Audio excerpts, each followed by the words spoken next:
When Winnie arrived at the rescue center, the first thing people noticed wasn't her eyes, it was her beak. It had grown so long that it nearly touched her neck. Curved downward in a painful, unnatural way, heavy and misshapen like something she had been forced to carry for years. One of the rescuers later admitted they stood there silently for a few seconds, just trying to understand how a parrot could survive in that condition for so long.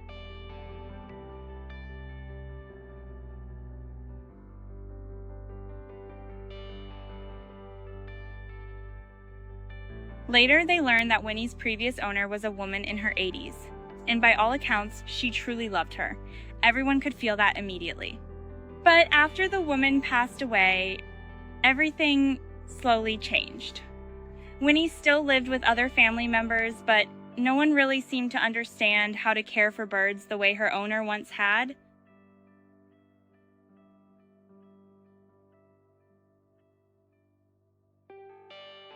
Someone explained that Winnie had been fed fast food almost every day.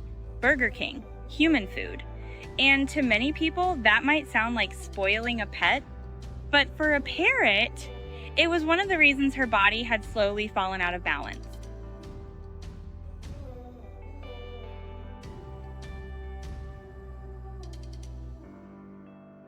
Parrots need to chew, crack nuts, shred wood, and work their beaks constantly. It isn't just play, it's how their beaks naturally wear down over time. But Winnie no longer had any of that. No proper toys, no enrichment, nothing that encouraged her to use her beak the way nature intended, and little by little, it just kept growing.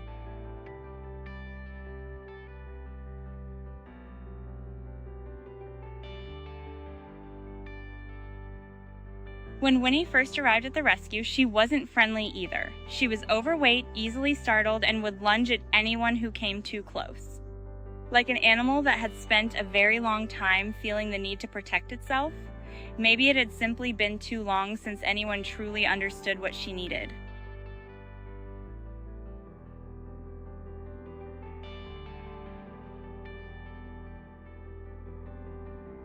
The very first thing the rescue team had to do was trim Winnie's beak. But that wasn't as simple as clipping nails. A parrot's beak contains a huge number of nerves and blood vessels. If done incorrectly, it can be extremely painful. So they only trimmed part of it at first, just enough so Winnie could comfortably eat again and use her beak without shocking her system.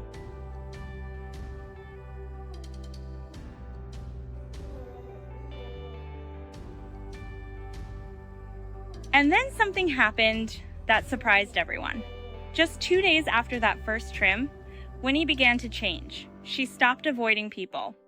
One morning, she slowly climbed into a rescuer's lap and simply stayed there, quiet and still, like she had been searching for something she hadn't felt in a very long time: closeness.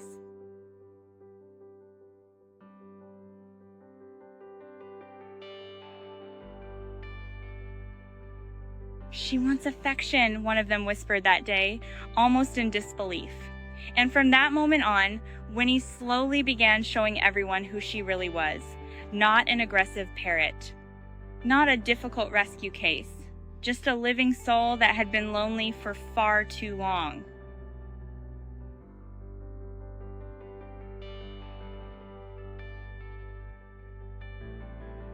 The more comfortable she became, the more her personality started shining through. She wasn't just healing physically, she was finally relaxing enough to be herself.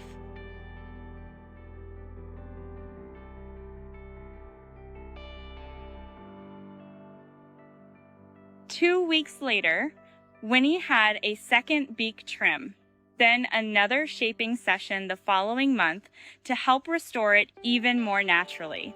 And after each one, she seemed lighter, more confident, more comfortable in her own body, like she was finally being freed from something painful she had carried for years.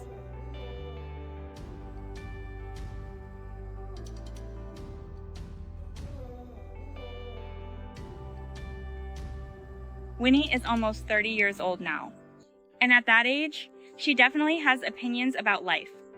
Every morning, the second her enclosure door opens, one tiny foot immediately stretches outward, like she's saying, "Come on already, pick me up."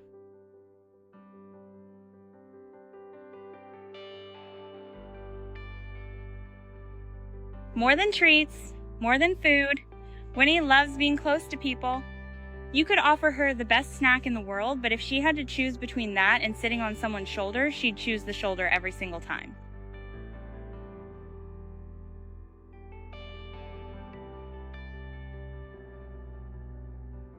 She hates being alone, hates feeling left behind. Winnie wants to follow you everywhere, like simply being nearby is enough to make her feel safe.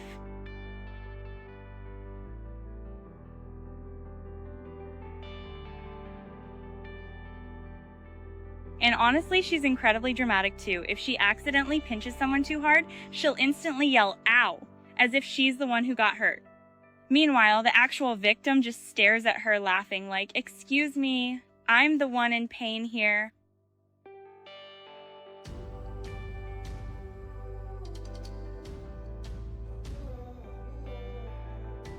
But maybe the reason people love Winnie so deeply isn't just because she's funny, it's because after everything she's been through, she still wants to love.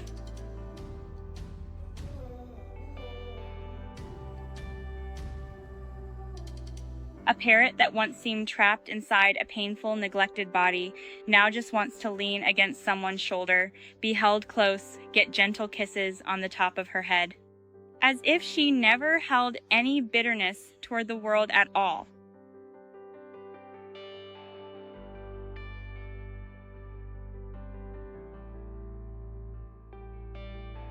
And sometimes, that's what makes rescue stories so powerful.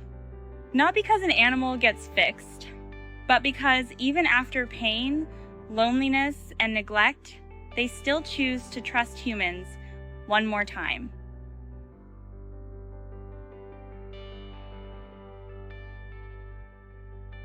And if Winnie's story touched your heart, maybe take a moment to think about the animals in your own life. Ask yourself whether you truly understand what they need, not just what feels loving to us as humans, but what's actually healthy and natural for them. Sometimes the things we believe are acts of love may not be what these small creatures truly need at all. Thank you for listening to Winnie's story.